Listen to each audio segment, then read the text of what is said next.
CM Siddu Priyank Kharge ಇವರಿಗೆ ಏನಾಗಿದೆಯೋ ಗೊತ್ತಿಲ್ಲ.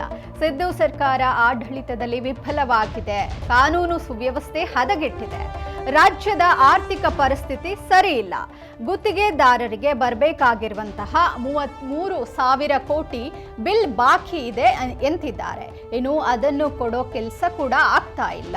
ಇನ್ನು ಹಂತವಾಗಿ ಕೊಡಬಹುದಿತ್ತು. ಗುತ್ತಿಗೆದಾರರು ಆತ್ಮಹತ್ಯೆ ಮಾಡ್ಕೊಳ್ತಿದ್ದಾರೆ.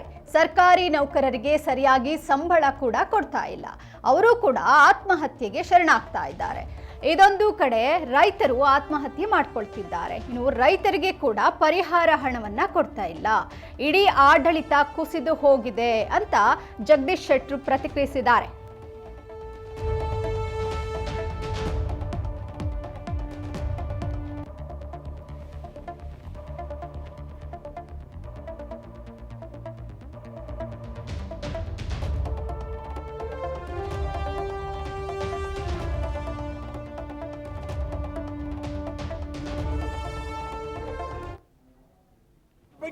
ಇಂಡಿಪೆಂಡೆಂಟ್ ಆಕ್ಷನ್ ತಗೊಳ್ರಿ. ಯಾರಿಗೆ ಹರ್ಟ್ ಆಗಿದಲ್ಲ ಅವ್ರು ಇಂಡಿಪೆಂಡೆಂಟ್ ಆಕ್ಷನ್ ತಗೊಳ್ರಿ.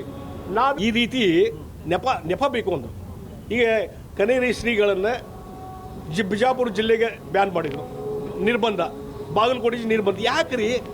ಅವ್ರೇನಾದರೂ ಶಬ್ದ ಪ್ರಯೋಗ ಏನಾದ್ರು ಮಾಡಿದ್ರಲ್ಲಿ ತಪ್ಪಾಗಿದ್ರೆ ಅದ್ರ ಬಗ್ಗೆ ಇಂಡಿಪೆಂಡೆಂಟ್ ಆಕ್ಷನ್ ತಗೊಳ್ರಿ.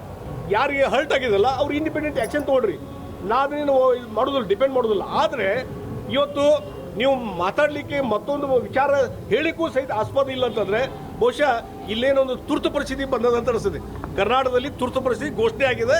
ಹಿಂದೆ ಇಂದಿರಾ ಗಾಂಧಿಯವರು ಇಡೀ ದೇಶದಲ್ಲಿ ಮಾಡಿದ್ರು.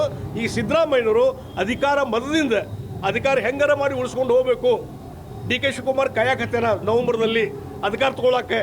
ಅದ್ರ ಸಲುವಾಗಿ ಅದನ್ನ ಹೆಂಗಾರ ಮುಂದೆ ಹಾಕಬೇಕು ಅನ್ನುವಂಥ ಕಾರಣದ ಸಲುವಾಗಿ ಇದೆಲ್ಲ ಇಶ್ಯೂ ರೇಜ್ ಮಾಡಿ ಡಿ.ಕೆ. ಶಿವಕುಮಾರ್ಗೆ ಅಡ್ಡಗಾಲ ಹಾಕುವಂಥ ಕೆಲಸ ಮಾಡ್ತಿದ್ದಾರೆ.